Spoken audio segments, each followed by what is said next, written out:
The morning sun cast long shadows across the savannah as Captain Ibrahim Traoré adjusted his tactical vest and stepped toward the convoy.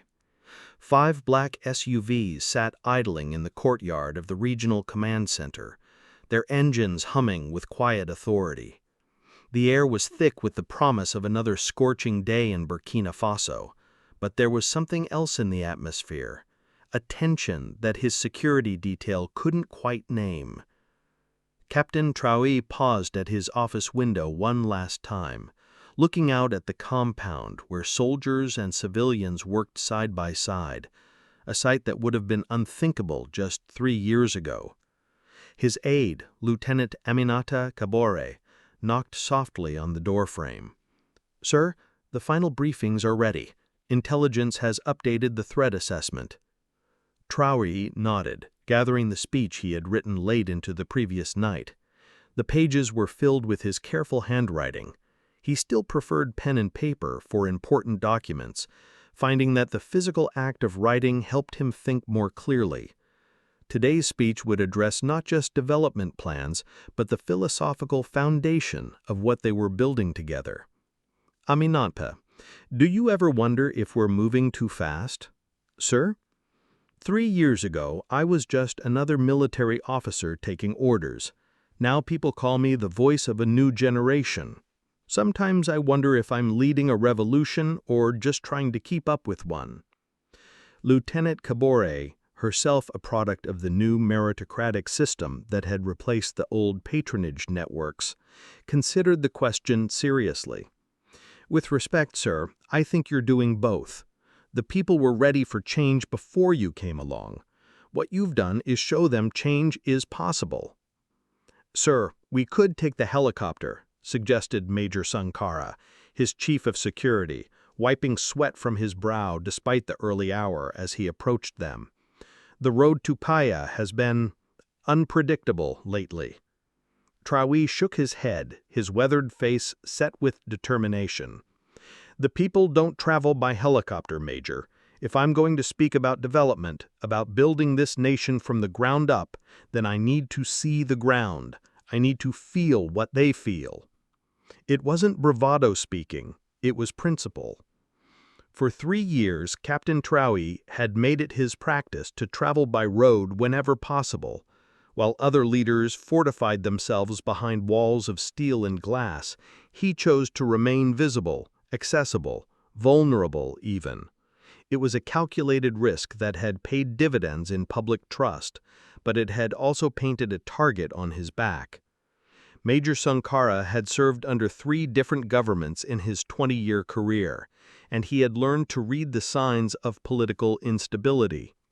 "Sir, the reports from our regional offices suggest increased activity among disaffected elements, former regime supporters, foreign mercenaries, even some international business interests that weren't happy with our resource nationalization policies." "Specify the threats, Major." "Small arms trafficking has increased by 40% in the past month. We've intersected communications suggesting coordination between groups that previously operated independently. Most concerningly, we've detected electronic surveillance equipment of a sophistication that suggests foreign technical support." Traoré absorbed this information while watching a group of young volunteers organizing supplies for a rural health clinic, part of the grassroots initiatives that had become the backbone of his administration's development strategy. "And what does intelligence recommend?" "Minimal public exposure until we can neutralize these threats. Conduct this meeting via secure video conference, or at minimum, travel by air with fighter escort." Recommendations noted and rejected. Schedule unchanged.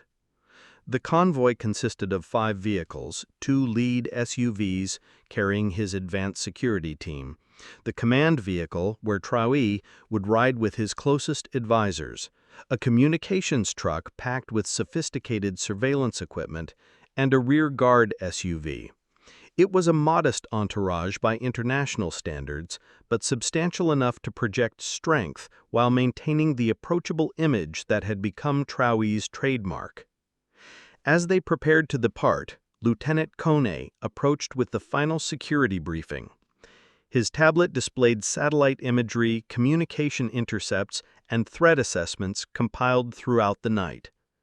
"Sir, intelligence suggests heightened activity in the region. Nothing specific, but our sources indicate possible movement of unauthorized armed groups near the Kaya corridor." Traoré studied the maps and data visualizations. His military training had taught him to read these patterns, and what he saw was concerning but not decisive. "Show me the source reliability ratings." "Mixed, sir. Some reports come from village chiefs we trust completely, others from sources who have been accurate in the past but might have their own agendas. The electronic intelligence is solid but incomplete. We know something is happening, but not exactly what." "Assessment of intent?" "Could be anything from banditry to political destabilization. The coordination pattern suggests something more sophisticated than random criminal activity, but less organized than a foreign military operation." Traoré nodded thoughtfully. These warnings had become routine over the past months. Ever since his reforms had begun to take hold, the anti-corruption drives, the infrastructure projects that bypassed traditional power brokers, the youth empowerment programs, there had been pushback. Some of it came through official channels, political opposition that he could respect even when he disagreed with it. But increasingly, the resistance had taken on a darker character. "What's the assessment?" he asked. "Medium risk, sir. We recommend additional escort vehicles and a modified route." "Additional escorts make us look weak. A modified route makes us afraid. We proceed as planned." Major Sankara exchanged glances with Lieutenant Kone. They had learned not to argue with their captain when his mind was made up, but they also knew their duty. "Then we go with full communications protocols, drone coverage for the entire route. And, sir," Sankara paused, "the youth volunteers have been asking to provide additional security, local knowledge, motorcycle patrols. I know it's unconventional, but it's exactly what we need," Traoré finished. "Authorize it. Let them coordinate with our route planners." This decision would prove more prescient than anyone could have imagined. The morning briefing concluded with detailed weather reports, backup communication protocols, and emergency evacuation procedures. But as Traoré walked toward his vehicle, he was thinking about something else entirely, a conversation he'd had the previous evening with his 8-year-old daughter, Fatimata. "Papa, why do some people want to hurt you?" she had asked with the directness that only children possess. "Because they're afraid, sweetheart." "Afraid of what?" "Afraid that if other people become powerful, they will become less powerful." "But there's enough power for everyone, isn't there?" From the mouths of babes, he had thought. "Yes, Fatimata, there is." At exactly 10:30 a.m., the convoy rolled out of the compound and onto the main highway heading north toward Kaya. The journey would take them through some of Burkina Faso's most beautiful but challenging terrain. Rolling hills covered in acacia trees, small villages where children ran alongside the road waving at the passing vehicles, and long stretches where civilization seemed to fade into the vast African sky. The first village they passed through was Tonghin Dasuri, where Traoré had launched one of his first development initiatives, a community-managed irrigation system that had increased crop yields by 300%. As the convoy slowed to navigate the village's narrow main street, dozens of people emerged from their homes and shops to wave and cheer. "Sir," reported Sergeant Oetago from the lead vehicle, "the locals are requesting a brief stop. The village chief wants to present you with a gift." Traoré could see through his window an elderly man in traditional robes holding what appeared to be a carved wooden staff. Behind him stood representatives of the Crop Cooperative, the Women's Craft Association, and the Youth Soccer League, all initiatives that had grown out of the community's increased prosperity. 2 minutes, Traoré decided, but maintain security protocols. The brief stop became a spontaneous celebration as villagers pressed forward to shake his hand, present their children for his blessing, and share news of their latest achievements. A young woman named Salimata Ouedraogo, whom he remembered from his previous visits, approached with a shy smile. "Captain, my son started school this month because of the scholarship program. He says he wants to be an engineer and build roads like the one you gave us." These moments, personal, unscripted, authentic, were why Traoré insisted on traveling by road despite the security risks. They reminded him that governance was not an abstract exercise but a human responsibility. For the first hour after leaving Tonghene-Dessoury, the trip proceeded without incident. Traoré used the time to review his speech for the Regional Development Summit, a gathering of local leaders, business representatives, and youth organizations designed to showcase his administration's commitment to decentralized growth. The theme was "Building from Below," an acknowledgement that real change in Burkina Faso would come not from grand pronouncements in the capital, but from thousands of small victories in places like Kaya. "Sir, we are approaching the halfway point," came the voice of Sergeant Ouedraogo from the lead vehicle. "All clear ahead, but we're getting some unusual radio chatter." In the communications truck, technical specialist Zongo was monitoring multiple frequencies, his headphones pressed tight against his ears. At 26, Zongo represented the new generation of Burkinabe technicians, university-educated, internationally trained, but deeply committed to using his skills for national development rather than for personal enrichment or emigration. What he was hearing didn't match any known security protocols.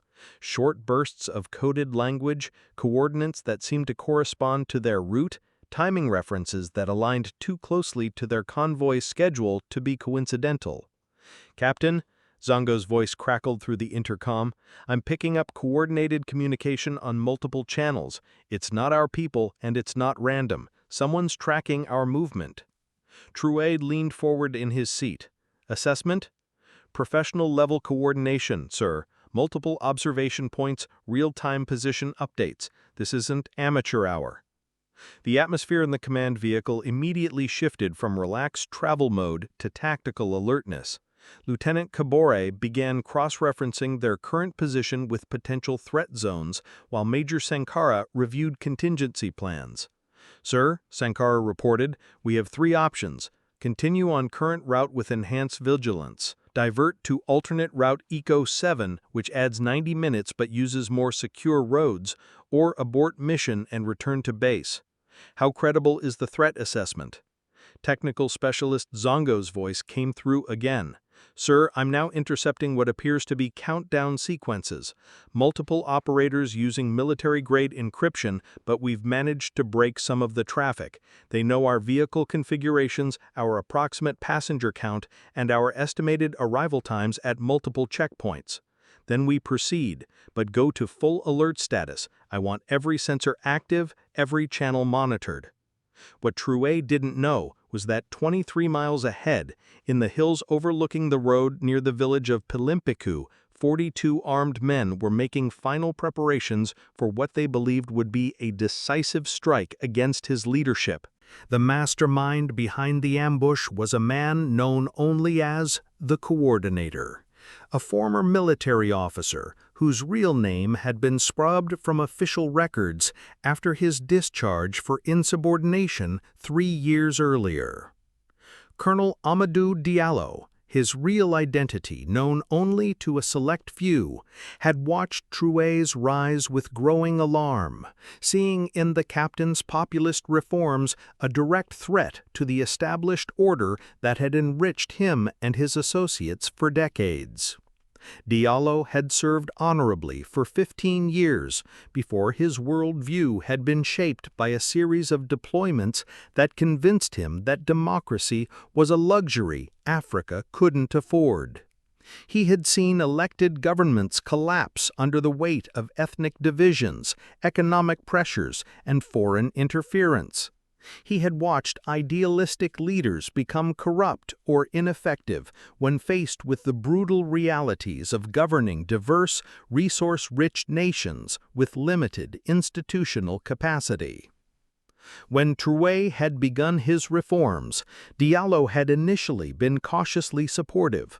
Another military leader seizing power was familiar territory. But as it became clear that Traoré intended to genuinely democratize power rather than simply redistributing it among military elites, Diallo's support had turned to opposition and eventually to active resistance. The coordinator understood that Traoré's power didn't come from traditional sources, military might, economic leverage, or foreign backing. It came from something far more dangerous: genuine popular support. The captain had tapped into the aspirations of ordinary Burkinabe, particularly the youth, offering them not just promises but actual opportunities to participate in rebuilding their nation. This kind of power couldn't be negotiated with or bought off. It had to be eliminated. Diallo's command post was positioned on the highest hill overlooking the ambush site, equipped with sophisticated communication equipment provided by foreign allies who shared his concerns about Burkina Faso's new direction. Through his binoculars, he could see the entire kill zone, a natural choke point where the road curved around a large outcropping of rocks, with concealed positions on both sides of the road offering perfect fields of fire. "Remember," the coordinator addressed his assembled force through an encrypted radio channel, "this isn't about politics. This is about survival. Traoré has upset balances that took decades to establish. He's empowered people who should know their place. Today, we restore order." The 42 men under his command were a mixture of former soldiers, disaffected security personnel, and hired mercenaries from across West Africa. They were well armed with automatic weapons, rocket-propelled grenades, and 2 mounted machine guns positioned on modified pickup trucks. More importantly, they were motivated by a combination of ideology and substantial financial incentives provided by interests that preferred the old system of governance. Among them was Sergeant First Class Moussa Traoré, a 20-year veteran who had served with distinction in multiple peacekeeping operations before becoming disillusioned with what he saw as the weakness of civil leadership. "Sir, all positions report ready. The blocking vehicle is in place, and we have visual confirmation on all escape routes.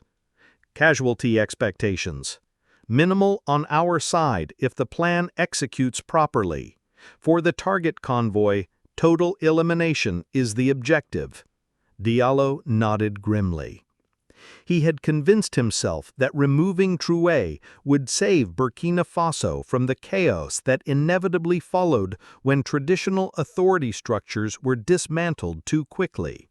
In his mind, the short-term violence of assassination would prevent the long-term violence of social collapse. The plan was elegant in its simplicity. The convoy would be forced to slow down at a natural choke point where the road curved around a large outcropping of rocks, with a disabled truck would block the forward route while armed men emerged from concealed positions on both sides of the road. With nowhere to run and no reinforcements within an hour's drive, Traoré would have no choice but to surrender or die in a hopeless firefight. "Primary positions report status," the coordinator commanded from his observation post on the highest hill. "Alpha team in position, visual on the kill zone." This was the northern group, positioned to catch any attempt to retreat back toward the capital. "Bravo team set, blocking vehicle ready to deploy." The southern group, responsible for the initial vehicle trap and frontal assault. "Charlie team locked and loaded, Technical 1 ready." The eastern flanking force with one of the mounted machine guns. "Delta team in overwatch, Technical 2 armed and aimed." The western group providing covering fire and preventing any flanking maneuvers. The coordinator checked his watch, 11:38 a.m. According to their intelligence, the convoy should reach the ambush site in approximately 4 minutes. Everything was proceeding according to plan. But the coordinator made a crucial miscalculation. He had planned for Traoré's official security detail, his communications equipment, and even the possibility of air support. What he hadn't planned for was the people. 3 miles behind the convoy, a loose formation of motorcycles was maintaining pace with the official vehicles. They weren't part of the formal security detail, but they were very much part of the protection. These were members of the Burkina Volunteer Network, a grassroots organization that had emerged spontaneously in response to Traoré's call for citizen participation in national development. Led by a 24-year-old former mechanic named Boukari Sawadogo, this group of 37 young men and women had been providing informal security and intelligence support for government activities in their region. They knew every road, every village, every family between the capital and Kaya. More importantly, they knew who belonged and who didn't. Boukari had grown up in this region, the son of a subsistence farmer who had watched his crops fail year after year due to poor irrigation and lack of market access. When Traoré's development programs had reached their village, Boukari had been among the first to volunteer. He had learned to read and write through the adult literacy program, acquired mechanical skills through the vocational training initiative, and eventually earned enough to buy his own motorcycle and start his own small transportation business.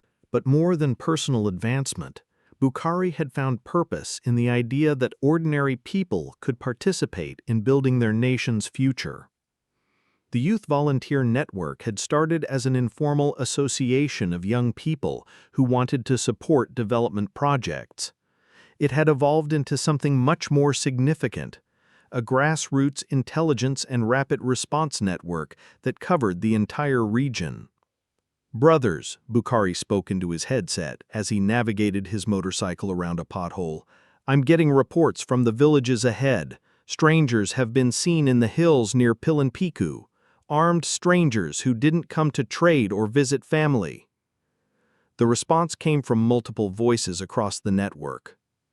"Confirmed from Tangandesuri, my cousin saw men with military weapons setting up in the rocks.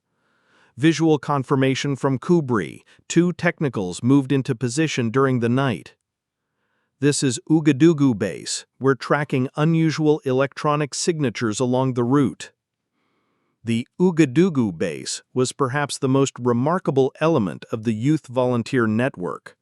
Operating out of a converted internet cafe in the capital, a team of 12 young tech specialists had been providing electronic surveillance and counterintelligence support for the government. They were largely self-taught, using equipment that would be considered primitive by Western standards, but their knowledge of local communication patterns and their dedication to the mission made them remarkably effective. Fatimata Kamporia, the 22-year-old coordinator of the cyber unit, had been monitoring regional communications since dawn. A computer science student who had deferred her final year to work full-time for the volunteer network, she had developed an intuitive understanding of the region's electronic signature. "Volunteer 1," her voice crackled through the network, "we're seeing coordinated movement patterns that don't match any legitimate activity. Multiple groups converging on the same location using professional-grade communication protocols." Boukari felt his stomach tighten. The picture being painted by these scattered reports was unmistakable. An ambush was being prepared for their captain's convoy. "All units, this is Volunteer 1. We need to alert the convoy immediately."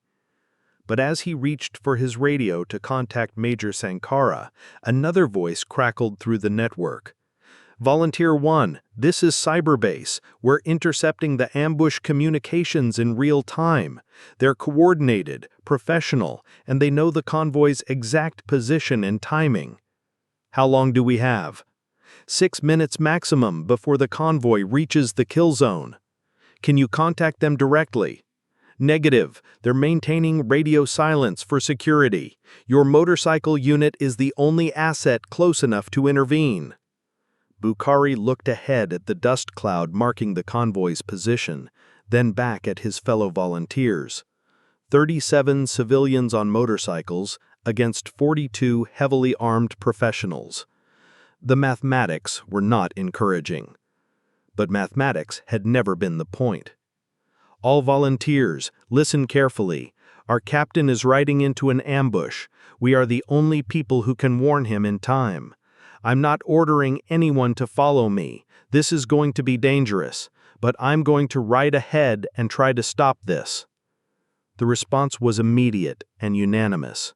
"We're with you, Volunteer 1. Let's go protect our captain. For Burkina Faso." Among the voices responding was that of Mariam Ouedraogo, a 19-year-old student who had become one of the network's most effective field coordinators. She had joined the volunteers after her younger brother had been accepted into one of the government's technical training programs, an opportunity that would have been unthinkable under the previous system. "Volunteer 1, this is Field Coordinator 7. I'm calling in additional support from the regional network. We may be outnumbered, but we won't be alone." As the motorcycles accelerated toward the ambush site, racing to intercept a convoy that was unknowingly driving toward a carefully prepared killing ground, the stage was set for a confrontation that would redefine the relationship between a leader and his people. But in that moment, as dust clouds rose behind racing motorcycles and radio transmissions crackled across the network, something larger was already in motion: the spontaneous mobilization of a citizenry that had discovered its own power. At 11:41 a.m., Sergeant Ouedraogo, in the lead SUV, spotted the first sign of trouble. A large truck positioned diagonally across the road, its engine clearly disabled, blocking the narrow passage around the rocky outcropping. His training kicked in immediately. "Contact front, blocking vehicle ahead. All units, stop and assess." The convoy came to a halt about 200 meters from the obstacle. Through his scope, Ouedraogo could see that the truck appeared to be an innocent breakdown, but its positioning was too perfect, too strategically placed to be accidental. Worse, despite the engine trouble, there were no occupants visible, no one attempting repairs or seeking assistance. In the command vehicle, Major Sankara was already coordinating response options, while Captain Traoré studied the situation through his reinforced window.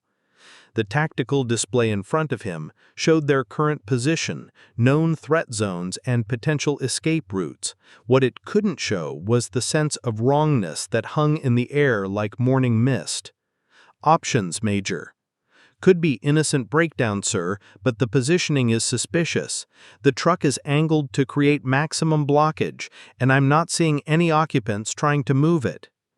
Lieutenant Kabore, monitoring multiple communication channels, looked up from her console.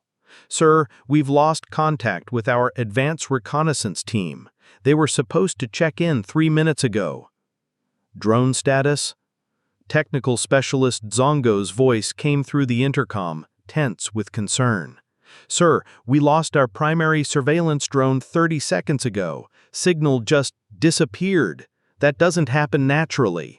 The pieces were falling into place with ominous clarity. Traoré felt the familiar calm that had served him through his military career settling over his mind. Combat was always preceded by this moment of perfect clarity, when uncertainty crystallized into action. "Major, deployed defensive positions. Assume hostile intent." "Yes, sir. All units, assume tactical formation. We have potential hostile contact." As the security team began positioning their vehicles and preparing for potential combat, none of them noticed the low rumble building in the distance behind them. It started as a barely audible vibration, like distant thunder, but it was growing steadily louder. In the hills above the kill zone, the coordinator watched through binoculars as the convoy stopped exactly where he had predicted. "Perfect. All teams, prepare to engage on my signal." Through his earpiece, he could hear the systematic reports of his team leaders. Alpha Team, targets acquired, clean shots on the command vehicle. Bravo Team, RPG teams ready to eliminate the lead and trail vehicles first, trap them in the kill zone. Charlie and Delta teams, machine guns trained on the center mass, no survivors. 42 assault rifles were raised into firing positions. 2 machine gun crews swiveled their weapons toward the stationary vehicles. RPG operators selected their targets and prepared to fire. Remember, Diallo's voice carried across the ambush force. Quick, clean, decisive. We end this today. 5 seconds. 4, 3, 2. And then the rumble became a roar. From the dust cloud behind the convoy, 37 motorcycles burst into view, their riders leaning low over their handlebars as they raced toward the ambush site at maximum speed. They weren't riding in formation. This wasn't a military maneuver. It was pure determination given mechanical expression. Boukari Sawadogo was in the lead, his motorcycle airborne as it crested a small rise in the road. Behind him, his volunteers spread out across the terrain like a flowing river of steel and determination. They had no heavy weapons, no armor, no sophisticated communications equipment. What they had was local knowledge, unshakable loyalty, and the element of complete surprise. "What the hell?" the coordinator snarled as he watched the motorcycle force deploy around the convoy's flanks. This wasn't in any intelligence report. There were supposed to be 5 vehicles and approximately 20 security personnel. Instead, he was looking at what appeared to be a coordinated counter-ambush. But the coordinator was a professional. Unexpected developments were part of warfare, and he had contingency plans. "All teams, we have additional targets. Motorcycles are civilian irregulars, lightly armed. Proceed with original mission. Take them out if they interfere." The order went out across the ambush force, but implementation proved more complicated than expected. The motorcycles weren't behaving like a conventional military unit. Instead of forming up for a frontal assault, they were dispersing across the landscape, using their superior mobility and terrain knowledge to create a constantly shifting tactical picture. Some riders dismounted and began moving on foot through terrain that the ambush teams had assumed was impassable. Others used their motorcycles to race between concealed positions, making it impossible for the attackers to maintain their carefully planned fields of fire without risking shooting each other. Most unsettling of all, the volunteers seemed to know exactly where each ambush position was located. "This is Field Coordinator 7, she whispered into her radio as she positioned her team to observe the machine gun nest on Charlie Team's position. "I have eyes on Technical 1. 3 operators, 1 mounted weapon, ammunition storage visible. They're focused on the road and haven't seen us." The coordinator realized that his intelligence had failed him catastrophically. These weren't just spontaneous supporters who had happened to follow the convoy.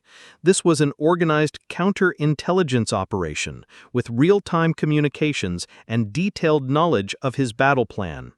"All teams, abort the ambush. We're compromised. Execute immediate withdrawal to secondary positions." But it was too late. The volunteers had used their initial moments of surprise not just to scout the ambush positions, but to effectively surround them. In the command vehicle, Captain Chorgu was receiving rapid updates from Major Sankara, but his attention was focused on a different channel, the reports coming from Boukari's volunteers through their improvised communication network. "Captain," Boukari's voice crackled through a borrowed military radio. "This is Volunteer Leader Sawadogo. We have 40-plus hostiles in prepared positions around your location. 2 technicals with mounted weapons, multiple RPG teams, professional-level coordination." "Who is this?" Major Sankara interrupted. "This is a secure military channel." "Major," Traoré said quietly, "these are our people. Listen to what they have to say." Boukari continued, "Sir, we've been tracking their communications for the past hour. This is a sophisticated elimination attempt, but we have them surrounded. They were so focused on setting up their ambush that they never watched their own backs." "Your assessment, Volunteer Leader Sawadogo?" "We have superior firepower and position, but we have superior numbers and mobility. More importantly, we have something they don't." "Which is?" "We belong here, Captain. This is our land. These are our roads, and you are our leader. They're the outsiders now." As if to emphasize the point, the sound of additional motorcycles could be heard approaching from multiple directions. Word had spread through the network of villages along the route, and more volunteers were arriving by the minute. The coordinator, watching his tactical advantage evaporate in real time, made a command decision. "All teams, abort stealth phase. Open fire immediately. Take down the command vehicle first, then suppress the irregular forces." But as the first shots rang out across the savannah, something extraordinary happened.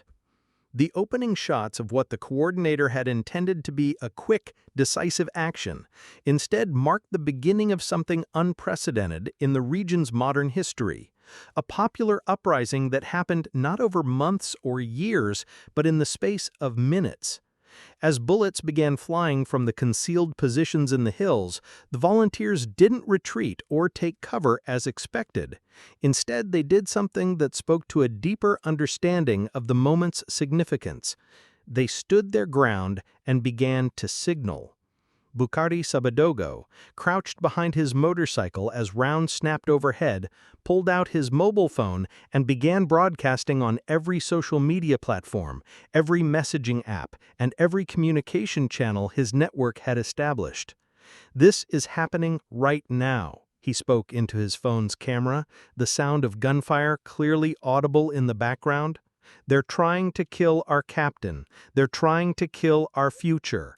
Everyone who can hear this, we need you. We need you now." The message went out across Burkina Faso's interconnected web of youth networks, social media communities, and informal communication channels. Within minutes, it was being retransmitted from phones in Ouagadougou, from internet cafes in Bobo Dioulasso, from student dormitories in universities across the country. But more importantly, it was being heard in the villages and towns along every road leading to the ambush site. The response was immediate and overwhelming. In the village of Koubri, 15 kilometers south of the ambush site, a group of motorcycle taxi drivers abandoned their morning fares and began racing north. In Tangendassery, the women's cooperative suspended their weekly meeting and began organizing transportation for anyone who wanted to help. In Ouagadougou, university students walked out of lectures and began organizing convoys of cars, motorcycles, and even bicycles heading toward the reported coordinates.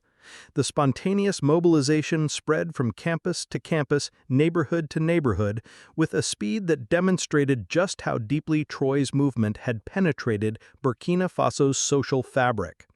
The first additional support arrived 8 minutes after the shooting started. 6 more motorcycles carrying members of the regional cooperative union who had been in a meeting 30 kilometers away. They were followed by a convoy of agricultural workers who had abandoned their field work when the call went out. Among them was Salimate Ouedraogo, the young woman who had spoken to Traoré in Tangendassery earlier that morning. She rode behind her husband on an overloaded motorcycle, carrying their infant son and a first aid kit she had grabbed from their village clinic. "We couldn't let them hurt our captain," she later told journalists. "He gave my son a future. The least we could do was try to save his." 20 minutes after that, private vehicles began arriving from multiple directions. Teachers who had dismissed their classes, shop owners who had closed their businesses, students who had walked away from their studies. They came not because they had been ordered to, but because they had heard their captain was in danger. The tactical situation that the coordinator had planned so carefully was dissolving into chaos, but it was a very specific kind of chaos, the chaos of popular mobilization. "All teams, fall back to secondary positions," he ordered, but his teams were reporting problems that went beyond tactical considerations. "Alpha team, we can't move. There are civilians everywhere, and more arriving every minute." "Bravo team, we're surrounded by non-combatants, unable to engage without massive civilian casualties." "Charlie team requests immediate extraction. The locals know who we are and where we're from. They're calling out our names." This last report was perhaps the most disturbing. The volunteers hadn't just surrounded the ambush force militarily, they had identified them personally. Using social networks, phone cameras, and local knowledge, they were systematically documenting the identity of every person involved in the attack. Mariam Ouedraogo had recognized one of the Charlie team members as someone who had grown up in her village before joining the military. Musa Traore, she called out, "What are you doing? This is not who you are." Sergeant First Class Traore, hearing his name called by someone who had known him as a child, felt something shift inside him. The abstract political mission suddenly became personal in a way that his commanders had not prepared him for. Technical 1, we have a problem. They've got someone with a drone broadcasting our position live on the internet. Everyone in the country can see what we're doing. The drone operator was Ibrahim Traoré, a 17-year-old student who had bought his equipment with money earned through the government's youth entrepreneurship program. He was live streaming the entire encounter, providing real-time coverage that was being watched by hundreds of thousands of people across West Africa. The coordinator looked at his tactical display and realized that his carefully planned ambush had become a very public relations disaster. Not only were they failing to eliminate Traoré, they were providing him with the most powerful propaganda victory imaginable, a real-time demonstration that the people of Burkina Faso would risk their lives to protect their leader. But the coordinator was also a professional soldier, and he understood that there were still ways to salvage the mission. All teams, cease fire and withdraw to extraction points.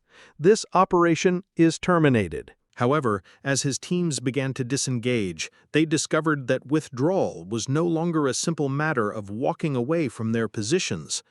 The volunteers had used their knowledge of local terrain to position themselves along every possible escape route. "Sir," came the voice of the Bravo team leader, "we can't move without engaging civilians. They're not armed with heavy weapons, but they're not backing down either." More concerning was the psychological impact of the confrontation. These weren't anonymous enemies. They were neighbors, former classmates, people who knew their families and their histories. The moral clarity that had sustained the ambush force was beginning to crumble under the weight of personal recognition. Sergeant Traoré found himself looking into the eyes of Mariam Ouedraogo, the girl who had grown up 3 houses down from his childhood home. "Mariam, you need to leave. This is dangerous. More dangerous than letting them kill our captain? Musa, your mother taught my mother how to weave. Your sister was my best friend in school. This isn't you." Similar conversations were happening across the ambush zone as the volunteers' personal connections began to fracture the attackers' resolve. The abstract political mission was becoming impossibly complex when filtered through human relationships. The coordinator found himself facing a dilemma that his military training hadn't prepared him for. How do you conduct a tactical withdrawal when the opposing force consists largely of non-combatants who refuse to be intimidated? "Sir," came the voice of the Bravo team leader, "we can't move without engaging civilians. They're not armed with heavy weapons, but they're not backing down either." More concerning was the psychological impact of the confrontation. These weren't anonymous enemies. They were neighbors, former classmates, people who knew their families and their histories. The abstract political mission was becoming impossibly complex when filtered through human relationships. More concerning was the psychological impact of the confrontation. The psychological impact of the confrontation was most evident in the coordinator's response. He suddenly found himself looking into the eyes of Mariam Ouedraogo, the girl who had grown up 3 houses down from his childhood home. "Mariam, you need to leave. This is dangerous. More dangerous than letting them kill our captain? Musa, your mother taught my mother how to weave. Your sister was my best friend in school. This isn't you." Similar conversations were happening across the ambush zone as the volunteers' personal connections began to fracture the attackers' resolve. The abstract political mission was becoming impossibly complex when filtered through human relationships. The coordinator found himself facing a dilemma that his military training hadn't prepared him for. How do you conduct a tactical withdrawal when the opposing force consists largely of non-combatants who refuse to be intimidated? Sir, the volunteer networks are fully activated. There are solidarity demonstrations in at least 12 cities. And the numbers are growing. Sir, we're getting reports from across the country. The volunteer networks are fully activated. There are solidarity demonstrations in at least 12 cities. How many people are we talking about? Conservative estimate, over 50,000 people in the streets within the past hour, and the numbers are growing. Lieutenant Kabore looked up from her communication console, her voice filled with wonder. Sir, we're receiving offers of support from Ghana, Mali, even Nigeria. The live stream has gone international. People across West Africa are watching this happen in real time. Traoré absorbed this information while watching through his window as more and more ordinary citizens continued to arrive at the ambush site. They came on motorcycles, in cars, on foot. They came carrying tools, phones, and homemade signs. Most remarkably, they came unarmed but unafraid. An elderly woman named Aminata Sawadogo, Bukari's grandmother, had made the journey from her village, despite her arthritis, carried on the back of her nephew's motorcycle. She now stood at the front of a group of elders who had positioned themselves between the ambush force and the convoy. My grandson called and said our captain was in danger. What kind of grandmother would I be if I stayed home when my leader needed help? Major, said Traoré quietly, I want to speak to the ambush commander. Sir, that's not advisable. We don't have the tactical situation fully secured. Major, look around. We have 1,000 citizens providing security. I think we can risk a conversation. Using the volunteer communication network, word was passed to the coordinator that Captain Traoré wanted to speak directly. After a tense 15-minute negotiation, mediated by Bukari Sawadogo, a temporary ceasefire was arranged. The coordinator, accompanied by 2 of his men, walked down from his position in the hills carrying a white flag improvised from a torn shirt.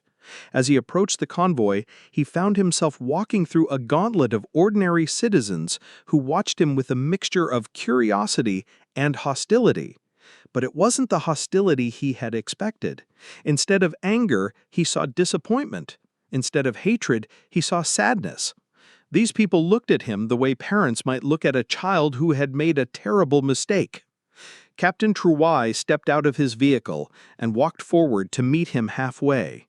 The 2 men stood facing each other in the middle of the road while hundreds of people watched in silence.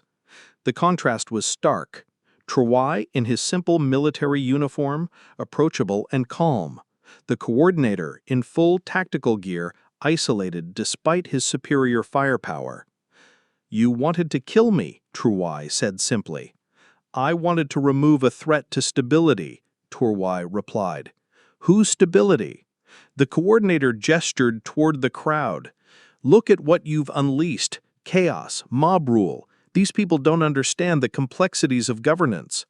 Traoré looked around at the faces surrounding them. Farmers, students, shop owners, mechanics, teachers, unemployed youth. What I see is citizenship, people who believe they have a stake in their country's future. And when they become disappointed, when your promises fail to materialize, what happens to your popular support then? Then they'll hold me accountable. That's how democracy works. The coordinator shook his head. Democracy is a luxury that Africa cannot afford. What we need is order, discipline, structure. What you need, said a new voice, is to understand that times have changed. Both men turned to see Bukari Sawadogo approaching, flanked by representatives from various volunteer groups. He was still covered in dust from his motorcycle ride, but he carried himself with the quiet confidence of someone who had just discovered their own power. With respect, sir, Bukari addressed the coordinator, you planned this ambush based on old assumptions. You thought our captain was just another military leader who could be eliminated and replaced.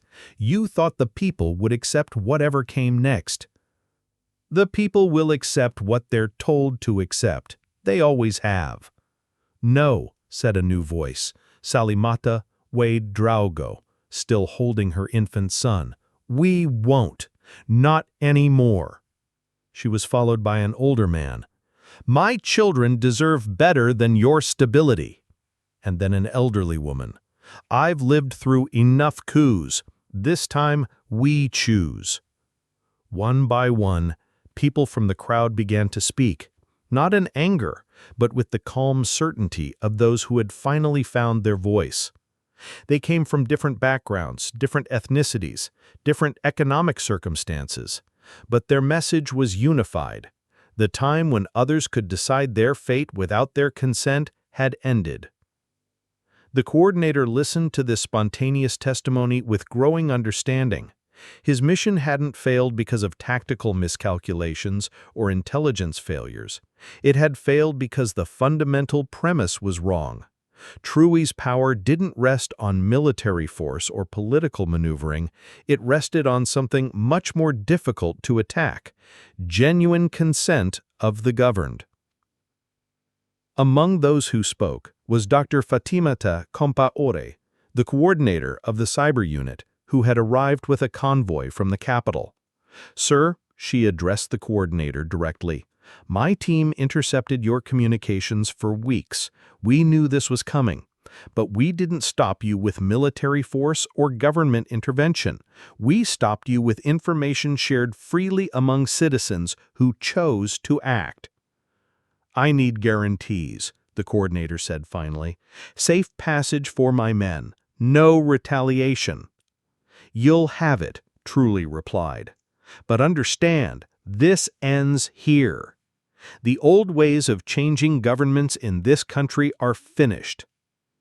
As the coordinator and his remaining forces withdrew under the watchful eyes of hundreds of citizens, the immediate crisis passed into something larger: a moment of national recognition. The failed ambush had become an inadvertent demonstration of something remarkable: the emergence of a citizenry that was both informed and engaged, capable of collective action without central coordination. Word of the events near Pulampiku spread across Burkina Faso with the speed of digital communication, but more importantly, it spread with the credibility of citizen testimony. This wasn't a government press release or an official statement. It was thousands of ordinary people sharing their own videos, their own photos, their own first-hand accounts of what they had witnessed. In the capital, President Traoré's political advisor, Minister Kadiatou Ouedraogo, watched the live streams from her office with a mixture of pride and concern. She murmured to her deputy, "This changes everything. We're no longer governing in the traditional sense. We're facilitating a popular movement." By evening, as Captain Traoré's convoy finally arrived in Kaya for the development summit, they were greeted by crowds that had been growing throughout the day. The planned audience of 200 local officials and business leaders had swelled to 3,000 people who had traveled from across the region to hear what his leader had to say. But Traoré understood that this moment called for something different than his prepared remarks about infrastructure development and economic planning. Standing before the microphone in Kaya's central square, with the events of the day still fresh in everyone's memory, he spoke from the heart about what he had learned. "Today, people tried to kill me. They thought they could change the direction of this country by eliminating one man. They were wrong, and they were wrong for a reason that goes to the heart of what we're building together." The crowd listened in absolute silence, their faces illuminated by the warm glow of solar-powered LED lights that had been installed as part of the rural electrification program. "They were wrong because I am not the source of the change we're seeing in Burkina Faso. You are. The young people who risked their lives to protect a convoy they weren't ordered to protect. The citizens who left their work in their homes to stand with their neighbors. The volunteers who used their own resources and their own time to build networks of communication and cooperation." He paused to look across the sea of faces, seeing in them not just supporters, but partners in a historic transformation. What happened today wasn't a rescue, it was a revelation. It revealed that the real power in this country doesn't belong to those with guns or money or foreign backing. It belongs to those who are willing to take responsibility for their nation's future. The applause that followed was sustained but thoughtful, the response of people who understood they were participating in something significant. In the crowd, Bukari Sawadogo stood with his arm around his grandmother, both of them still processing the day's events. "Grandmother, were you afraid?" She replied, "Of course I was afraid, but I was more afraid of what would happen if we did nothing." Over the following weeks, the events near Pilimpiku became a reference point for a new kind of political engagement in Burkina Faso. The volunteer networks that had responded so effectively to the crisis didn't disband when the emergency passed. They evolved into permanent institutions of citizen participation. The Youth Volunteer Network expanded to include chapters in every region of the country, providing not just security support, but also infrastructure development, educational programs, and economic initiatives. Their success attracted international attention, with delegations from across Africa coming to study their model of grassroots organization. The cyber unit that had intercepted the ambush communications became the foundation for a national digital literacy program, training citizens in information security, digital rights, and online civic participation. Fatimata Compaoré found herself consulting with universities across West Africa on curriculum development for citizen journalism and digital democracy. Most importantly, the demonstration that ordinary citizens were willing to risk everything to protect their democratic institutions sent a powerful message to other potential coup plotters. The rules of the game had fundamentally changed. But the most profound change was in the citizens themselves. The events of that day had shown them that they were not passive recipients of political decisions made by others. They were active participants in shaping their country's destiny. The coordinator, Colonel Amadou Diallo, spent the weeks following the failed ambush in protective custody, while the investigation into the broader conspiracy continued. But his detention was unlike anything in Burkina Faso's recent history. Rather than being held in isolation, he was visited daily by teams of citizens who engaged him in lengthy discussions about governance, democracy, and the future of their country. "They didn't torture me or threaten me," he would later tell international observers. "They did something much more effective. They listened to my concerns and then showed me evidence that my assumptions were wrong." One of his most frequent visitors was Mariam Ouedraogo, the young woman who had recognized him during the ambush. Their conversations, initially hostile, gradually evolved into a dialogue about the challenges facing young people in West Africa and the role of traditional authority structures in addressing them.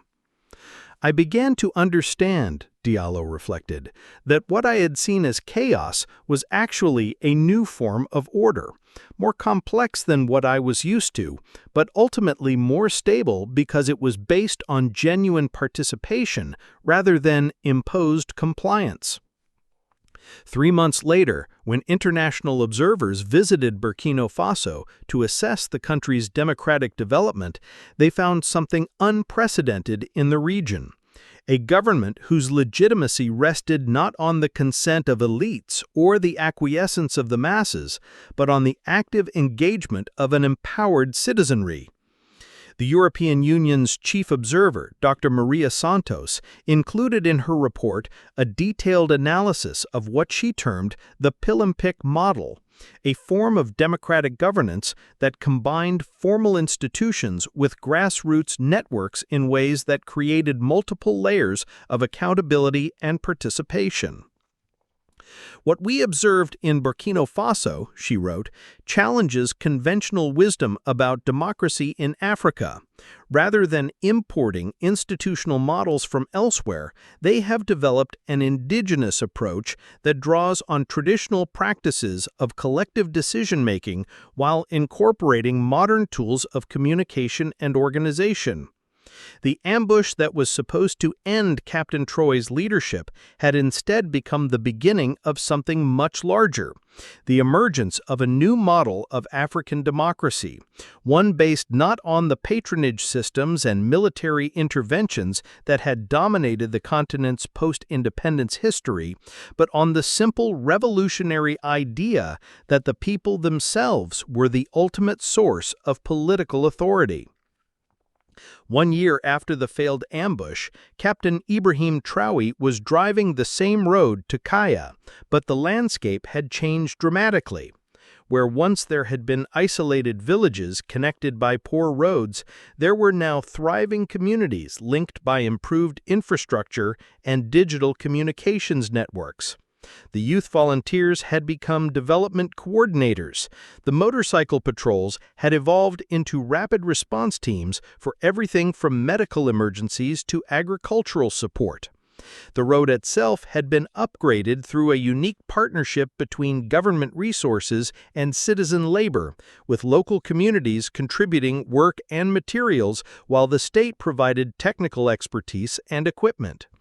It was a model that was being replicated across the country and increasingly across West Africa, as other nations sent delegations to study Burkina Faso's experience. But perhaps the most significant change was barely visible: the quiet confidence of a people who had discovered their own power. In villages and towns across Burkina Faso, citizens were taking initiative on issues that would once have waited for government action or foreign aid. They were starting businesses, organizing schools, building infrastructure, and solving problems through the same networks of cooperation that had responded to the ambush. The success had not come without challenges. There had been growing pains as the volunteer networks learned to balance enthusiasm with effectiveness, local initiative with national coordination. Some communities had experienced conflicts over resource allocation and project priorities. International partners had struggled to adapt their aid programs to work with such a decentralized system. But these challenges had been addressed through the same principles that had emerged from the Pilimpic incident: transparency, participation, and collective problem-solving.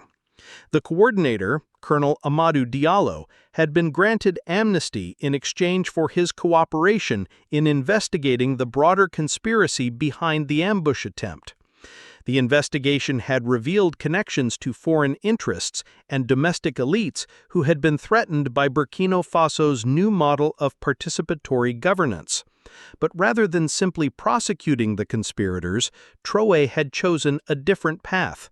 He had used the investigation as an opportunity for national dialogue about the country's future, bringing together former opponents and current supporters to discuss how to build institutions strong enough to withstand future challenges.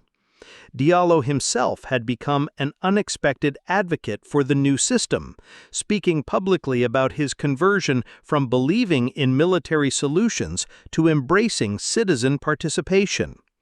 "I spent 20 years in the army, believing that order came from the barrel of a gun," he said in a televised interview that was watched by over 2 million people across West Africa. "What I learned on that road near Pilimpic is that real order, sustainable order, comes from people who believe they have a stake in maintaining it." His transformation had become a powerful symbol of the possibility for reconciliation and change, inspiring similar truth and reconciliation processes in neighboring countries.